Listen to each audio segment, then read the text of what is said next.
If you like creeping and sneaking, it looks like you've come to the right place. GameRanks is here with the top 10 new stealth games of 2016. Let's get started off with number 10. Assassin's Creed Chronicles Russia is the latest two-dimensional Assassin's Creed game. Well, sure, it's not the most stealthy game, and it is definitely not on par with other 2D stealth games like Mark of the Ninja, but it's still worth mentioning because it's damn good fun, and it's probably one of the better Chronicle games. You get to sneak and murder your way through the very unique setting of the Russian Empire of 1918, and you get to switch between two different assassin characters, focusing on a sniper rifle or close-range stealth attacks. One cool distraction trick involves calling a telephone in another room, which a guard will go walk away to answer. Not only that, the game visually looks pretty damn awesome and definitely captures the tone of the time period. Like I said, while it's not one of the best stealth games, it's pretty unique and it's good fun. And at number 9, we have Party Hard, which upon first look is probably not a game that you would think was a stealth game, but it turns out you have to be very sneaky. Basically, the objective of the game is that your neighbors are having a big, loud, obnoxious party, and it's up to you to infiltrate the party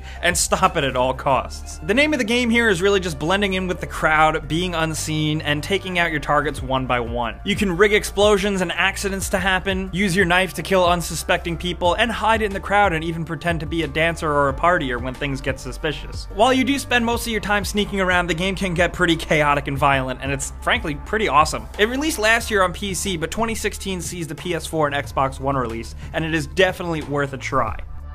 At number 8, we have Styx: Shards of Darkness, the sequel to Styx: Master of Shadows, which was a pretty underrated independent stealth game. While it wasn't perfect, it definitely had its charm, and it certainly had some pretty damn good stealth gameplay. Styx: Shards of Darkness comes back with a bigger budget, bigger ideas, and now it's running on Unreal Engine 4, which I gotta say, that is a good upgrade because the last game didn't really look so hot. We don't have a date yet, but it is slated for 2016, and we have seen previews of it at E3, and it looks like the game is pretty far along. If you ever had dreams of being a sneaky little goblin man in a medieval fantasy setting, Styx is probably right up your alley.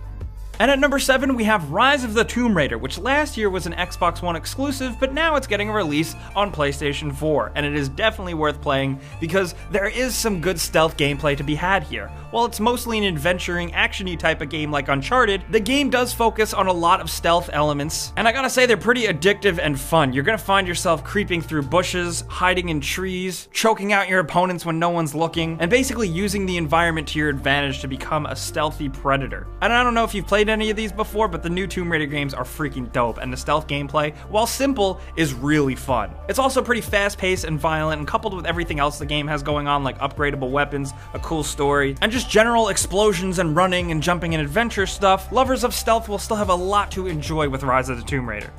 And at number 6, we have Deadbolt, an indie PC stealth action game where you play as the Grim Reaper. This 2D game is very fast-paced and kind of action-packed, but still really fun. The name of the game here is for you to creep around, although you can choose different playstyles, similar to something like Deus Ex or Dishonored, where the game is built around different playstyles, like going action-heavy or going stealth, but the stealth is really the way to play here, and where the game really focuses and shines. Especially because in this game you die in one shot. It's one of those types of Hotline Miami games where you're gonna find yourself quickly and repeatedly playing the same scenario over and over and over again because it's addictive and fun, and it's really, really violent because you're basically the Grim Reaper trying to stop an undead uprising, so you're really just creeping around, killing everyone, and there's blood everywhere. But I gotta say, I don't really think that's a bad thing, especially with the great art style this game has.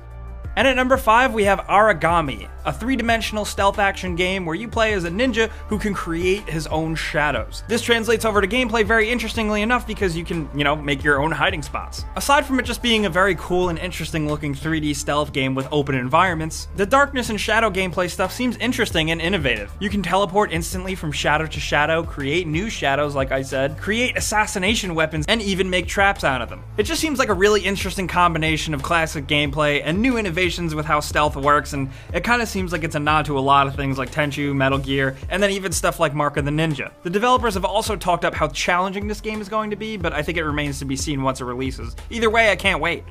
And at number 4, we have Volume, a game that has released this year for PlayStation Vita and is releasing in an updated version for PlayStation VR. I don't know if you guys caught Volume, but it's awesome, especially if you're a fan of the stealth of the original Metal Gear Solid game, and of course the legendary VR mission modes. Volume is just a straight up semi-isometric top-down stealth game, and it's so good. From the tight gameplay that, like I said, is an homage to a lot of classic stealth games, to the really cool, odd, futuristic computer-style visuals, and a very interesting and well voice-acted story, Volume is basically the full package, and it works so well on Vita for you Vita owners who are looking for something to play. Not only that, but they are working on an update for the PlayStation VR that it's its own standalone mode that seems like it's going to be pretty interesting. And at number 3, we have Deus Ex: Mankind Divided, one of the most anticipated follow-ups in a while for a game that lets you tackle objectives in a variety of different play styles. You can go in guns blazing, or you can play the stealth aspect, and honestly, the stealth aspect is the way to play, at least to me personally. Because you are Adam Jensen, who didn't ask for this and has a bunch of augmented abilities, you can see through walls, punch through walls, turn invisible, fast-paced dash from cover to cover, and hack any computer and security camera. Deus Ex is basically a stealth gamer's wet dream come to life.